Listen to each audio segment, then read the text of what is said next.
Marvel's Avengers. I've used plenty of adjectives to describe this game in its current state, and certainly in its launch state. You know, it had a rough launch, it was broken, buggy, incomplete, repetitive, generic, unrewarding, bare bones, and now we're seeing that it's very slow with content rollout because developers are so focused on fixing the game.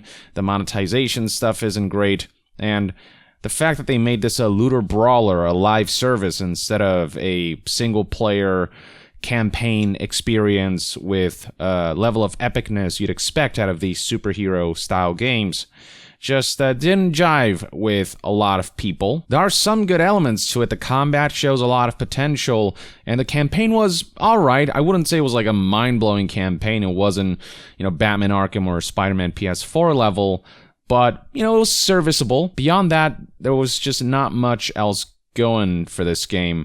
And additional bad press came when, the Spider-Man PlayStation exclusivity was announced, when the progression nerf was announced, though it didn't end up making a huge difference, but the announcement itself and the fact that the developers felt the need to nerf progression when that wasn't the issue at all, it didn't sit well with a lot of people, so on and so forth, and that's why you've got this kind of mixed reception. As for how the player base is doing currently, well, it did get a recent spike because of a roadmap event called the Tachyon anomaly, and so we are seeing sort of 1,800 players-ish, which still doesn't surpass, October's peak of 3,000 and certainly not September's peak of 28,000. But we are seeing a bit of an uptick, though those numbers will likely diminish into the hundreds, as that's where most of the time the game's player base resides. You can see, 400s, 700s, 600s, somewhere around there. It kind of fluctuates depending on the time of day.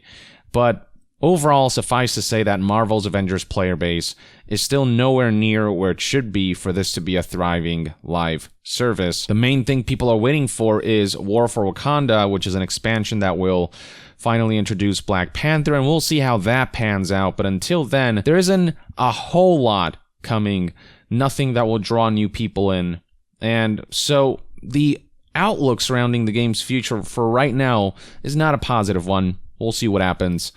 But the outlook looks a bit worse now because people are just finding out that during this time when the game really kind of needs to pick itself up, the creative director, the director of Marvel's Avengers, is leaving. So this is Sean Askeig, who directed Marvel's Avengers. In particular, he specifically lists here Kamala Khan's single-player campaign, and he tweeted, "Happy to be back with the dogs." So for those who don't know, Sean Askeig used to work at Naughty Dog before helming Marvel's Avengers. You can see right here, Naughty Dog is welcoming him back by saying, "Welcome back, excited to have you back at the studio and looking forward to doing awesome stuff together." As for what works he did prior to Marvel's Avengers when he was at Naughty Dog, well, he was actually a cinematic animator for The Last of Us and Uncharted 4, and then helmed his first game as game director for standalone spin-off Uncharted: The Lost Legacy, which got pretty good reception. As for what he'll exactly work on at Naughty Dog, be it The Last of Us remake or a new Uncharted game or something else, is hard to say, and I do wish him the best of luck. But the timing of his departure certainly has a lot of community members worried, because this all seems very familiar. Once again, I bring up Anthem, which I feel like Marvel's Avengers is mimicking in a lot of ways in terms of how things are panning out post-launch, and there just seems to be a parallel there. Recall that Anthem was another game where, after the disastrous launch, directors kind of started to come and go, and at one point we didn't even know who was leading Anthems, just straight up across the board. As version 2.0 was being developed, it felt like leadership was falling apart. And some people are wondering if this is now the case for Marvel's Avengers, with a creative director leaving. Does this mean that, there are plans to wind down?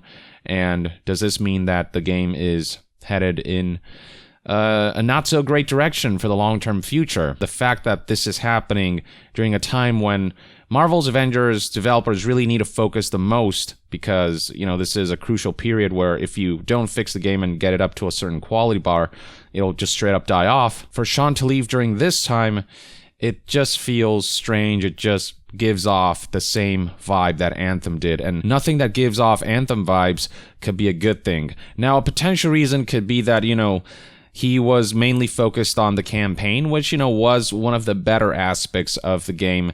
And so maybe with his work with the campaign done, he can move on to other projects, and the more live service focused heads of that studio can focus on that element. But Sean was largely responsible for the campaign, which featured a few sort of more memorable set pieces. And so I'm wondering, with his departure, assuming it's true that he's leaving because his work is done, because, the campaign is done and finished, does that mean we're going to see less of those set piece moments? Does that mean we won't see an expansion to the single player campaign, which, maybe that at play if they expanded that single player experience, because that's kind of what I wanted out of Marvel's Avengers.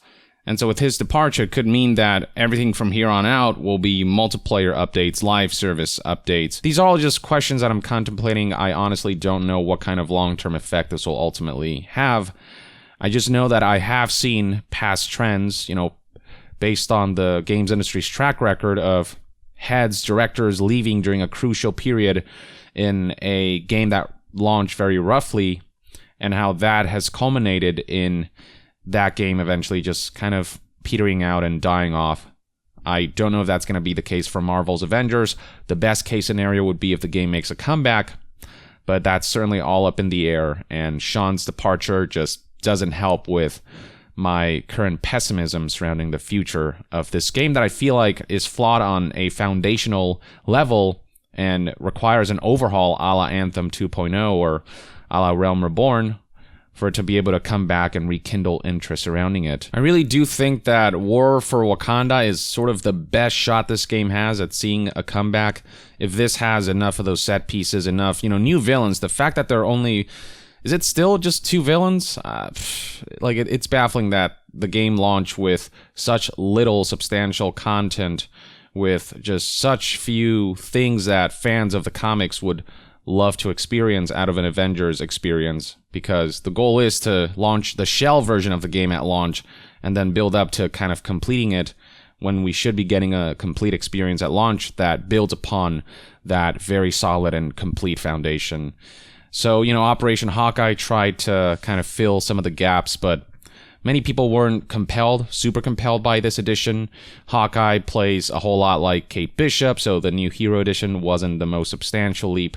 The story was just okay, nothing to write home about, and a lot of the game's issues, especially with the lackluster endgame, continues to persist. Now, something I'm not understanding is that the Tachyon anomaly event is currently ongoing, and what it basically allows is for you to play as any combination of your favorite heroes, meaning that you can have duplicate heroes in co-op mode, where, you can have 4 Hulks, if you so desire, instead of everyone having to play someone different.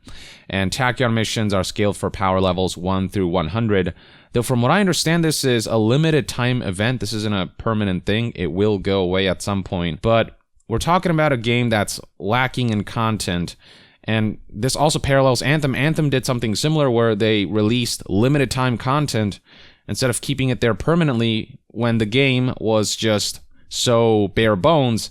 And it just feels like Avengers, much like Anthem, cannot afford to do limited time content at this juncture, at least, until the game feels like it's in a place where it can hold its own. Polygon details right here that the Tachyon anomaly event runs from April 22nd to May 3rd.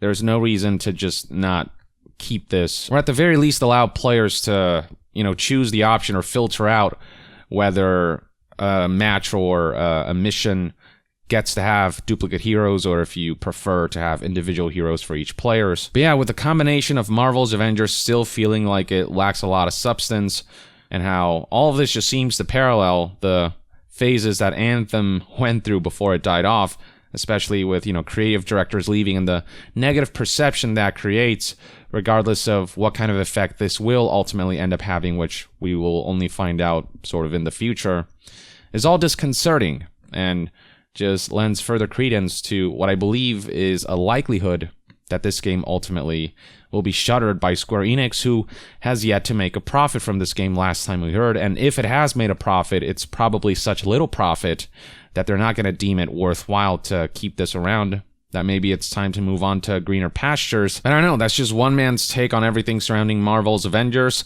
Let me know in the comments below if you think there is a chance that Avengers could come back at this point, or if you think, this game is done, it's too little too late.